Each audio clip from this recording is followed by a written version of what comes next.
Hello AOS fans, Robin here. It's another late night deck run through. Yes, for some reason I always seem to do these videos very late at night when the rest of the house is in bed, so that's why I've got my late night radio voice on. Okay, let's see what we've got going on here.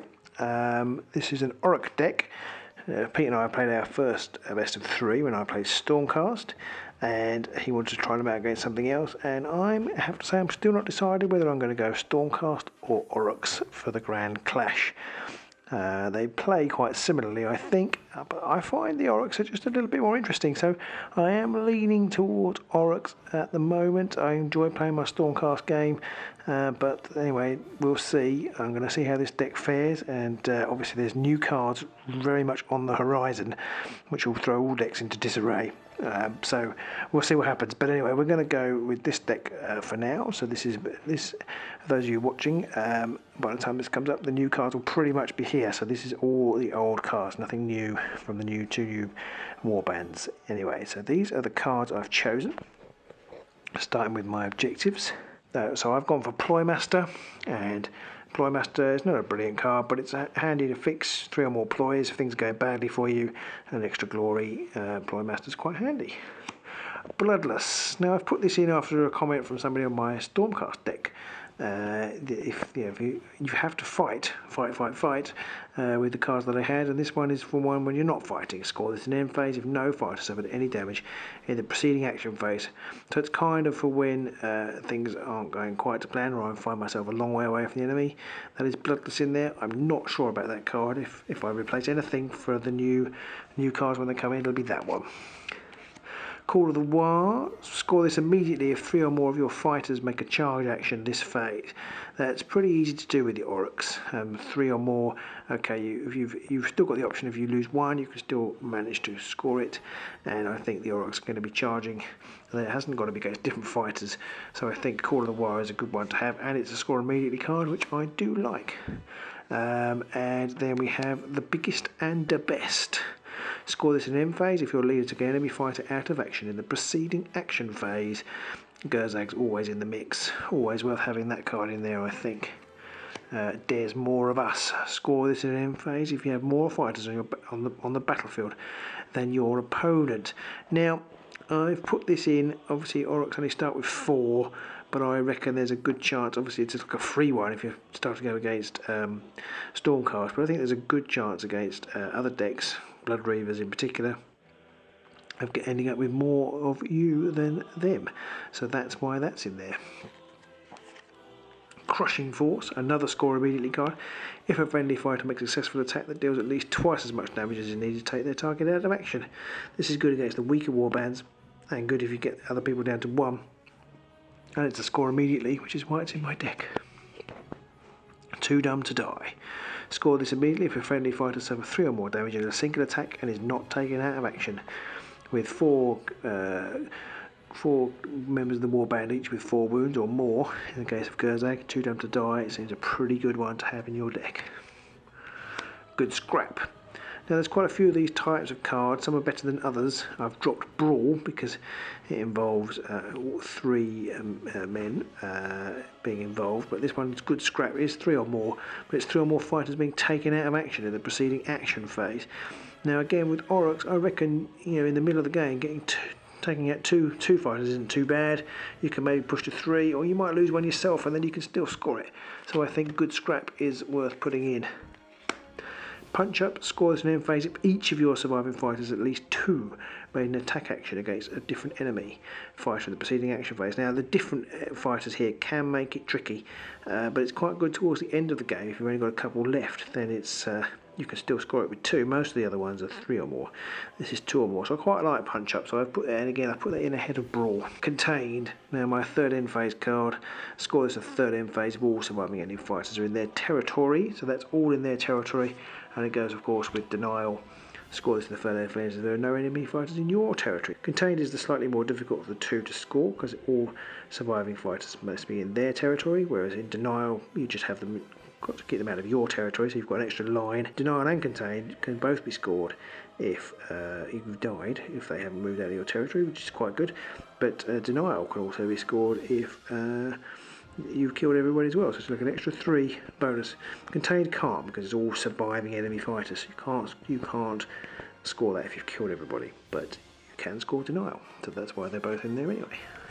Having both contained and denial, of course, gives you a possible 6 swing glory at the end of the game, which could be definitely be the difference between victory and defeat. My final objective card is Supremacy. Score this at end phase if you hold 3 or more objectives. I like to have this in my Orc deck. People, apart from the fact that people watch this video, people don't necessarily expect you to have that with an Orc deck, so it's a good one to have in there if the objectives are close together. So that's why that's in there. Now moving on to my power deck, I've actually gone for 22 cards in my power deck. I had 22, I think I had 22 in my last Stormcast deck, and it seemed to work out okay, so we've gone for 22 in this Orruk deck too. And starting off with the boring ones, I've got great speed, great strength, and great fortitude.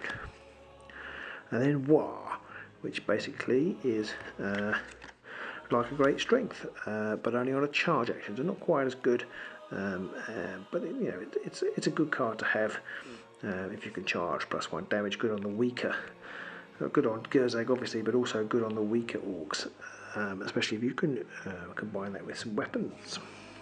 Soul Trap. I think it's worth having a Soul Trap. I'm not a fan of these 50-50 cards, but Soul Trap is basically somebody can suffer no damage and not be taken out of action, and that's pretty useful.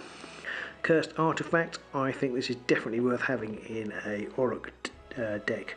+1 defense, -1 wounds. You have got, I hesitate to say wounds to spare, but you have got plenty of wounds on your Warband members, and +1 defense is pretty good. They're quite hard to make defensive, the Orruks, and that extra dice is very useful, makes them very hard to shift. Now we move on to the weapons. Brutal Swing. I think this one almost picks itself. For Bone Cutter, 3 swords, 2 damage, target all adjacent fighters. Yeah, I think I've always had that in my Orruk decks, and that one's gone in as well. Low Blow. Now I do like Low Blow in an Orruk deck because both swords and hammers are successes. You roll 2 dice with both swords and hammers as successes. It's only 1 damage, but then Hacker and Basher only do 1 damage at the start of the game, so you're already on a more likely to succeed. And if you can give them +1 strength or something like that, then they're on the way to being quite tasty. So that's why Low Blow is in there. Demonic Weapon. Again, I think this card picks itself in an Orruk deck. Each time this fighter makes an attack action, they suffer 1 damage, which of course inspires them, and it is 2 hammers with 3 damage, so it's worth having, to even if you only attack with it once, it's worth having in there, I think. And then my favourite card, Shade Glass Darts. Again, I can see there might be a reason not to put this in a Orruk deck at all, but the range of 3 and the knocking off of objectives for me is very handy, especially if you combine it with Cunning but Brutal, or Brutal but Cunning. It gives you quite a range to move about the board, so that's why Shade Glass Darts is in there. Helpful Whispers. Orruks tend to fight on their own, so this is very handy as rolls of single assist are successes if you're no adjacent models. And that's all my upgrade cards. So moving on to the Ploys, we've got Tried and Trusted Healing Potion, and the Orc favourites Brutal but Cunning and Cunning but Brutal. I say they pretty much pick themselves in any Orc deck because they're amazing. Confusion, very handy for swapping people in and out or swapping people off objectives. Sidestep, again pushing up 1 hex. Mobility can be an issue for the Orruks, so I do like to have these cards in there. Distraction, choosing an enemy fighter and push them 1 hex again, just to bring somebody in a bit closer so you can kill them, always handy. Or knocking them off an objective, always handy. Shattering Terrain, again, I've only recently come around to this idea, but I think it's a must-have for an Orruk deck. Any fighter that makes a move action are pushed or driven back in the next activation, so for 1 damage. So not only it inspires you when you charge and against weaker opponents, even if you don't kill them, you knock them back, you'll lose some damage. So I think that's worth having in your deck. More Chopping, or an extra dice for the first attack action in the next activation. Always good for the Orruks, especially if you combine with a powered up Low Blow or something. Pretty handy. Shardfall, this was very useful in my Stormcast deck, and I think you've got to have it for a bit of area control, put it on those objectives, or when playing Contains of Denial, just to sort of bung up the board a little bit, make it harder to get past me. That's my plan with Shardfall there. And Time Trap. Again, this is a card I've tended to shy away from because of its difficulty in understanding how it works. But I think actually with Orruks you've pretty much got to have it in. So I've put Time Trap in there. And last but no means least, Jewel of Wits. I put this in primarily because I'm playing Pete, so I should win every time. Okay then, that's it guys, and I hope that was useful. Do give me some feedback if you see things I've missed or should leave it out or put in. I'll be happy to hear them. Of course, with the new cards coming out, everything's going to be shaken up, as I said at the beginning. But until next time, we will see how this goes. I think Pete's planning to get our games up as quick as he can after we've played them, so hopefully you'll see how this deck works. And until then, and until next time, goodbye.